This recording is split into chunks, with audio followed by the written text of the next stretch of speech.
Hi guys, and welcome back to another DrAce video, and today we're going to be playing MotoGP 21. Round 5 of our career mode is upon us, and it's time for Le Mans for the French GP.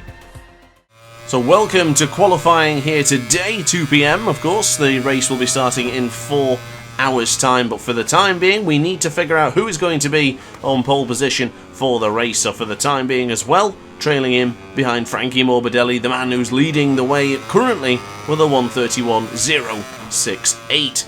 Now of course the plan of attack here is to literally go out swinging and go out fighting, because Le Mans is a great track for us. We've pretty much won here every single season. In fact, I think we have, including the one season we did in Moto E. Le Mans has been a dominant track for us, and I do hope we can continue our form right now. And of course, after the exciting and thrilling race of Jerez just a couple of days ago, maybe a week ago now actually, we would love to continue this momentum and continue the winning streak, or at least extending the streak from 1 to 2.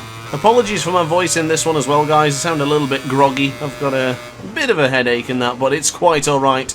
And I don't think the next couple of races I'm going to commentate on are going to help me somewhat, but it doesn't matter.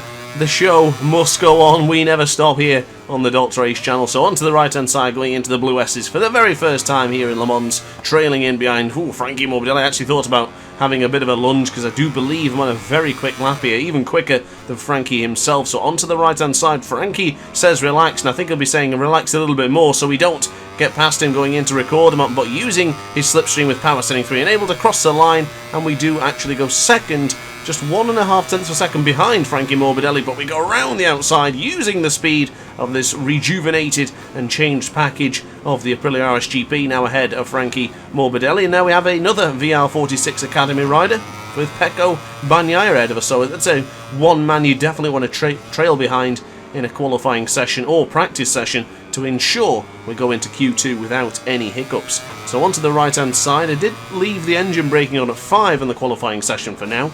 Not sure if it's a great idea, it just feels a little bit different somewhat, but I must have just forgotten, so I left it as is. But the usual traction control anti-wheelie is always the same, but hard braking now, very firm going into the right-hander here for Garage Vert. Very difficult corner to stop the motorcycle on, but we do manage to get it right there as we go very tight to the apex and bring on the acceleration. So we are up, but by minuscule amounts. In fact, we're no longer up compared to the lap time in the right-hand side.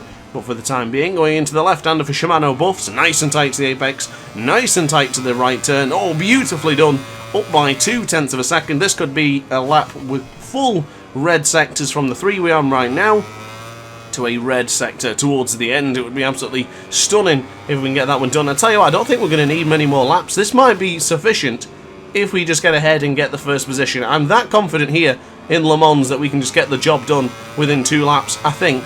That's all I'm going to do. So for the time being, across the line we will go, and there it is. Top position for Grant, Pecco Bagnaia in second, Miller in third, and Frankie Morbidelli is dumped to 4th position. So that means we're all the way through to Q2, or at least hopefully it does. Well, let's find out. We are indeed up into Q2 without any hiccups. But Frankie Morbidelli, goodness me, he had to go through qualifying 1. But for us, straight here to qualifying 2, and now this is where it matters the most. This is where the action starts. So let's see what we can produce in as few laps as possible, so I can rest one's voice. But going into the left-hand side, Pecco Bagnaia, oh, Lord Almighty, never mind about the voice. Pecco Bagnaia gave us a massive shove coming out of the pit lane there. That should definitely be investigated and looked into, because that has just ruined my lap before I even begun.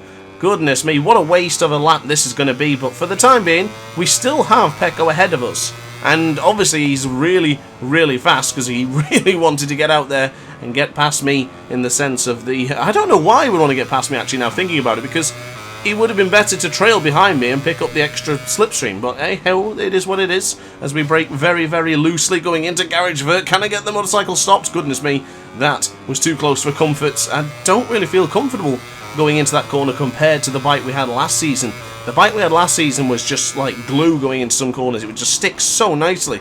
But this one, I do have to work a little bit harder with this one, because of course this bike is all about speed. It's a bit like a Ducati itself, a Bologna Bullet, but this time it's a Noale factory Bullet, and it's just a little bit different somewhat compared to last year. I do like it very much so, because of course the wins already, or at least one victory in Jerez last time out, which if you didn't see, I do apologise for spoiling, but I would highly recommend you check out that video because that was probably one of the best races I've ever had in MotoGP 21. But enough about that, because we are already up into 3rd position, but trailing by 7 tenths to Jack Miller and just a tenth behind Taka Nakagami. Good to see Nakagami up there in Q2. Not seen him for quite a while, but onto the right hand side we go. Look how we managed to tackle the 4th corner there as we just run it off the track there. That is not going to count, or at least it does for the time being. I guess that's probably a little bit of a concerning factor, the fact that we did just go onto the green there and ruin our lap time, but we're still trailing in behind Pecco Bagnaia. I guess if no one's seen it, never mind. Shifty eyes enabled. I just seen that Alex Rins and Taka Nakagami both went down, and Taka must have given the commentary curse there. My apologies, Taka. Didn't mean to. Wasn't my intention. But now onto the right-hand side we'll go for Garage Vert. Ooh, a little bit too tight to the apex. I got distracted by a motorcycle that's just sitting there at the back of Garage Vert. Not really that safe. I didn't see any marshals about, so not sure what's going on. But we have just lost our toe to Pecco Bagnaia, so this is not going to be very helpful for us as we get really loose going into Shimano buffs. Goodness me, that was a mistake and a half. And there it is. There's the invalidated lap. A mistake coming in from Grant. Way too many distractions on that one. I need to get back to the drawing board and work out how I can get refocused and rezone oneself ready for the next couple of laps, because of course the lap times have improved compared to the practice session we just a moment ago, where I got a 1:39. Jack Miller sitting pretty 3 tenths of a second quicker than that. So coming out of the pits now with a brand new front tyre and a brand new rear. We've got the soft front and a medium rear. Now trailing behind Alex Rins, so we picked a good rider for a good qualifying lap. I do like Alex Rins very much, and I do believe he can take me to the pole position. So let's get in behind Alex and let's see what we can do. Now, of course, Alex Rins crashed just a moment ago in the previous lap, so we've got to see how he copes, and hopefully he doesn't end up binning it and ruin my lap, because we are in a wonderful situation right now, trailing behind Alex Rins, getting a little bit wide coming out of the corner there for La Chapelle, but now into Musée for turn 7, going into the left-hand side, nice and tight to the apex. Bring on the acceleration with power setting 3 enabled, and this could very well be enough for us to get into pole position. All 44,000 of a second down as Miguel Oliveira has just gone down the left-hand side of your screen. There's the bike in the middle. Alex Rins is down. Oh, Lord Almighty. Oh, goodness me, my lap time. My lap time. Oh my goodness, well I hope Alex Rins and Miguel Oliveira are alright, but goodness me, another strewn motorcycle into Garage Vert is certainly not helping my chances breaking into that extremely difficult corner, and that is not going to help our chances for that pole position. We lost, oh my goodness, we lost 7 tenths of a second, or at least a couple of tenths from just that moment alone. That is not ideal. So going into the left-hander for turn 12, we are on a decent lap nonetheless, but it's not what it would have been. That is most frustrating. Alex Rins was definitely taking me to the promised land. We had first-class tickets, and unfortunately they had been revoked. But across the line we will go, and we do improve, but only to the same position. So nothing special right now. We've got a few more laps under our belt, so I'm sure we can still produce greatness. So breaking into the left-hander for turn 3. And then to the right, going into turn 4 for Dunlop chicane, or at least the Dunlop bridge, should I say. And now onto the left-hand side for turn 5, braking firmly, right knee just touching the floor there, just leaning in very tightly to the apex, and look how close we are to our previous lap time. We're not really doing anything special here. I'm struggling to get into the 130s. I don't feel too confident with this bike right now. And something to mention actually while I was recording this one, this is going to sound rather silly, but I figured something out that is absolutely crucial, which I guess makes sense upon hindsight, but at the time I didn't really care too much for it. My headphones at this particular point were dead, and I was using my sound system, and I had the sound system low because I was recording this quite late at night, and honestly, the lack of sound really threw me off in the sense of gearing and brakes. It sounds bizarre to say that, but I had a bit of difficulty with that one, and I'll be honest with you, it threw me off a little bit. So one tip for you guys is to wear headphones or to have a good sound system. But anyway, on the right hand side, we have improved on this lap, and this could put us into the 130, so we just got to keep it focused now, get into the left hand side for turn 12, and crash. That is not what we wanted.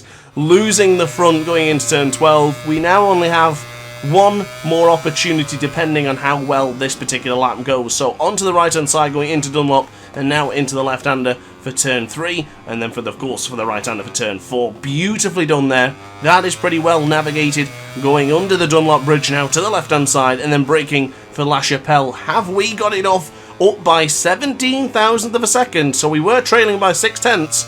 This could be enough. Look at Miguel Oliveira, by the way, 11 seconds behind me. What on earth has gone on with the Portuguese rider? And who is that? Oh my goodness, it's Pecco Bagnaia. Please don't bump into me once again. I swear to God, Pecco Bagnaia is determined to ruin my qualifying lap and my pole streak here in Le Mans. So braking extremely late for Garage Vert. I'm struggling to keep it in. What on earth is going on with Pecco Bagnaia? That has completely ruined it. What on earth is going on with the qualifying session in Le Mans here today? Are they all determined just to ruin my particular chances of a pole position here in Le Mans? So braking firm, and that's completely scuppered my chances again. I've completely lost my concentration in this track right now, so let's see what we can produce. Down by 0.3 of a second, that's going to be enough to put us roughly on the second row. I'll accept that, I will take that. I mean, I would love to take a pole position. In fact, I've just remembered, did Fabio Quartararo pinch my pole position last season here in Le Mans? I think he did. Maybe the pole streak has gone, but for the time being, it's definitely gone now. But across the line we will go. We actually recovered a lot of time. Across the line we will go. Where's he going to put it? Oh, 5th position. Second row, not bad. But I will take that. Not too bad after all. Jack Miller and Pecco Bagnaia with a 1-2 on the front row, and Fabio Quartararo finished up the front row in 3rd place. Now, a quick reminder, the Grand Prix will be in 4 hours' time at 6 PM, so get yourselves a nice meal, and I will see you then. So upon the note, guys, thanks for watching as always. Hope you enjoyed the video. If you did, like, comment, and subscribe, and I will see you in the next video. Ciao for now. Oh, hi! Didn't quite see you there. Good to see you're still here. If this video didn't quite set your appetite, then why not watch some more DrAce content by clicking the video shown on screen now. Furthermore, if you would like to follow me on social media, you can do so now with the links down in the description. Consider subscribing so you don't miss a single DrAce video.